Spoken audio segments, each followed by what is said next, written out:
to me, the Philmac fittings are a little simpler, more simpler than brass, because I mean you pretty much tighten them by hand, maybe a quarter turn with some pliers or something, you know, channel locks. It's not like taking two 18-inch power wrenches and going 8 rounds and to your shoulder to shoulder on a brass fitting, if you will.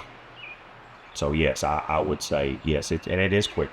So, and another example, like on your UTC fittings, if you have like a polybutylene line or a polyethylene line that is brittle, that's old of age, and you're having to do a quick repair, I'll also tell you the UTC is a quick, just stab on, turn real quick. You can get your water shut off pretty quick doing so. I've done it. It works great.